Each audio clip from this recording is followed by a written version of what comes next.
Thankfully, I managed to finish my book. It took more time than I expected, though, but by the time I got back to my room, it was dark outside. When I opened the door to my room, the lights were off. I flicked them on, and the huddled form of Mai hugging a stuffed purple bear appeared on her bed. Hello. I'm back. Mai glanced at me, then buried her face into her bear. Was she sulking? It wasn't like her to be so unenergetic. Are you okay? It doesn't sound very okay. Mai glanced at me, her face a light shade of pink, like she was holding her breath. You know you can tell me anything. You've helped me out so much, so it's the least I can do in return, right? Besides, we're friends. Mai sighed and threw her bear on the floor, where it lay as if screaming in agony. It's not fair. She sighed again. I know it's terrible to think like this, but even though I'm really happy for you, getting to be friends with those guys, it's just not fair. Those guys? Who?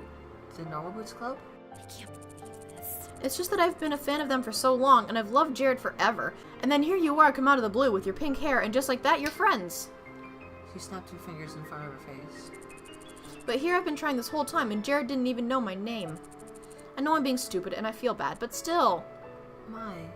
You have 3 options. So I can be nice, I can be moderately nice, or I can be an asshole. You can be nice, you can be truthful, or an asshole. Basically. I want to be nice. Because they are her friends too, technically. Yeah. So, I'm gonna be nice. Alright. Mai smiled weakly at me. They wouldn't be my friends if it wasn't for you. Mai. I'm going to sleep. She turned over and closed her eyes without even taking off her uniform. I turned off the lights and walked to the bear and threw it on the middle of her room. I'm sorry too. I said that quietly, but even as the words left my lips, I knew they were a lie. Aww. Despite our slight confrontation last night, I was peppy as usual the next day. It seemed like there was no reason for me to worry, but that didn't mean I didn't. The bell rang and class started. Miss Shizuka wrote origami flowers on the board in ornate script, then turned to glare at the class. Class? The flower festival is only a few days away. It's time to get started folding flowers to sell for the school. We do this every year, guys. I don't want to hear groans. You're free to write me an essay on the importance of these funds for the school if you'd rather not participate. A few students rolled their eyes, but I smiled. It sounded kind of fun, and I hadn't folded origami in years. I'm handing out practice sheets because I know how bad you guys are at origami. I'm only going to teach you once, so pay attention. Shizuka returned to the front of the class, picking an ornate paper. As she instructed the class, I realized that these were the most basic version of origami flowers. I was really familiar with them. I folded my paper with ease, while Shizuka roamed the room, helping the students who struggled follow along. Those creases are weak. Kindergartners could do better than this. Hell, my ex could do better than this. Sadness passed across Miss Shizuka's face. She turned to the boy next to her and slammed her hand on the desk. You need to be better. Be better for everyone's sakes. I love the teacher. She's great. It seemed like a few kids were having trouble. When I went to the front of the class to get some new paper, passing John on the way back to my seat, his paper caught my eye. Hey! You folded it the wrong way. Your flower's going to be narrow if you keep going. I'll be honest with you, Hana. I have no idea what I'm doing. Help me. He kind of looked like he was about to cry. I knelt by his desk, unfolding and refolding his paper. This looks perfect. You're so good at origami. Did you have to make flowers at your old school too? No, I just used to do a lot of origami when I was younger. I guess it's muscle memory just kicked in. Thanks, though. Really? Really? What an odd skill to have. Is it? Please. John clasped his hand on my wrist. Stay with me. Help me. Sure, if you need it. Yeah! I knew I could count on you. Thank you, Hana. You're a goddess. I spent the entire rest of the class period slowly doling out lessons to John and PBG. I offered help Shane, but he turned away from me, instead watching over John's shoulder. I kept my movements largely exaggerated so he could see too. It was nice being useful. Aww. When the class was over, I headed back to the dorms with Mai. We had a long night ahead of us, filled with homework and the possible reward of chocolate ice cream when we finished on time. But before I got too far, someone called my name. Hana! Hana! Jeff, is everything okay? Hey, the Normal Boots are having a club meeting today and PPG forgot to take his soccer uniform with him. He held up a blue and gold uniform. He won't have much time to change before practice if he doesn't have this. And I have to run down to the field. Can you take it for me? Of course we can. I grabbed the uniform from Jeff. Awesome, thanks! He dashed towards the field. Mai turned to me, victory running over her face. Yay! Finally! A chance to see Jared in his element! Come on, Hana, we've got to hurry! We approached the Normal Boots club room, hearts thumping nervously. At least, I assumed Mai's was. Judging by the way she was fidgeting like a hummingbird on acid, it was. Hummingbird on acid. Now that's something I'd want to see. We stepped to the door and were about to knock when I heard my name on someone's lips. Hana. I froze and turned to Mai. Her face was lit, and she pressed her finger to her lips. Face was lit, bro. I couldn't resist. It had to be done. Had to be done. Ugh. She leaned in closer to the door, and I followed suit. Dude, I think it's fine. What do you think she's gonna do to us? You need to calm down. But it's so pink. No one has hair like that. People can't choose their hair color, Shane. That's a really poor reason to judge someone. I know, but I don't trust people with pink hair. You know there's more to it than just the color. Don't deny it. Weird things always happen around people with pink hair. Ugh. Sure, but they're not dangerous. Aren't they? My heart sank. I stepped away from the door, unwilling to hear more. Hana. I held my hand up to my head. I held up my hand and shook my head. Just when I thought I was beginning to win Shane over, is this how he really felt about me? I'm heading back. But... I stepped past her, walking as quickly as I could back to the dorms. Luckily, I didn't pass anyone on my way back. I didn't think I could manage small talk without bursting into tears after what happened. I kicked off my shoes and went to set my backpack down on my desk, passing in the mirror. I paused as I did so, turning to the mirror, evaluating myself on a whole new level. So much grief. My hair's caused me so much grief over the course of my life. Now, for some reason, Shane thought I was suspicious. I smoothed my hair with my hands, the shortness of it catching me by surprise. It was softer when it was long. With a sigh, I turned away and collapsed into my bed, hugging Mr. Bunny to my chest. Should I have done my hair, Mr. Bunny? I raised him up, staring into his glassy eyes. Yeah, you're right. I rolled onto my side, squeezing Mr. Bunny to my chest. Satch said of himself, "Don't choose your natural hair color." Mr. Bunny was small against me, and I smiled at him. At least he still liked me. Shaking my head, I went to my desk. I had better things to do than mope. You're still studying, Hana?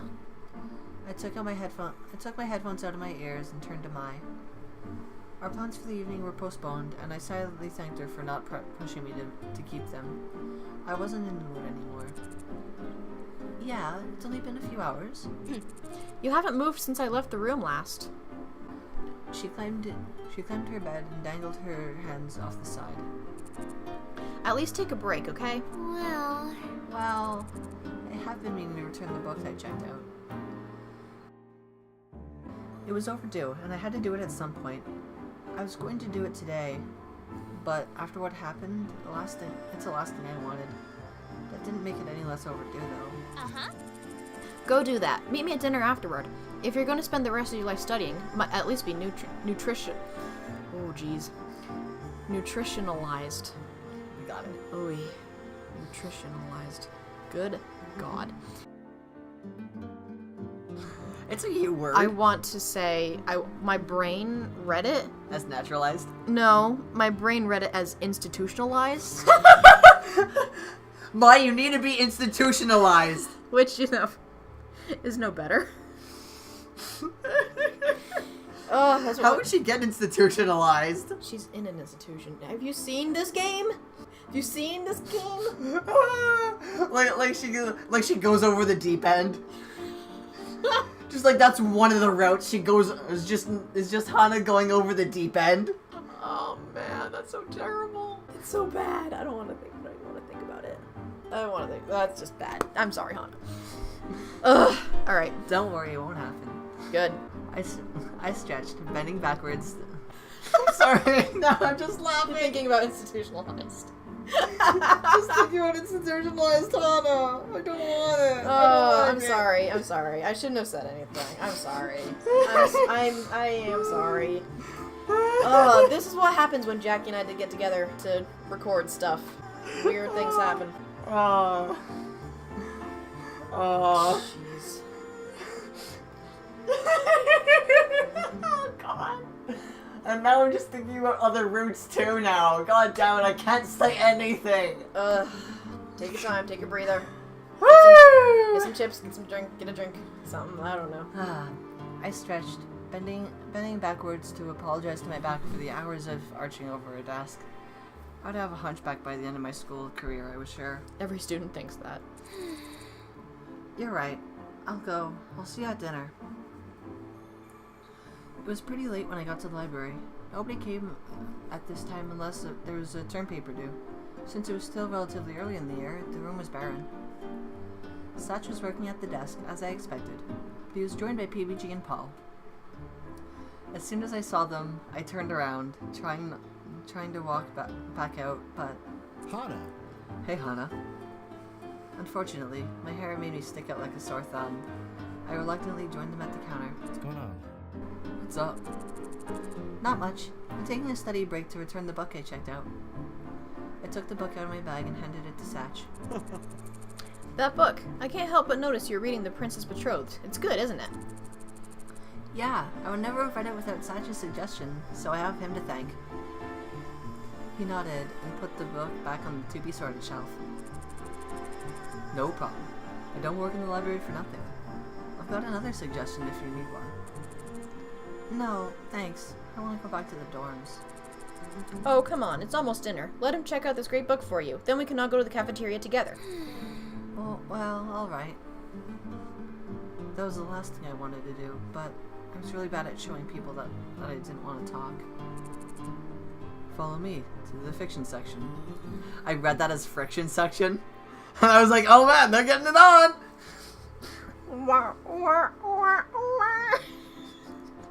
Bad porn music plays. No, the Jared theme plays. Jared's not even here. He could be. No, I'm... no. No.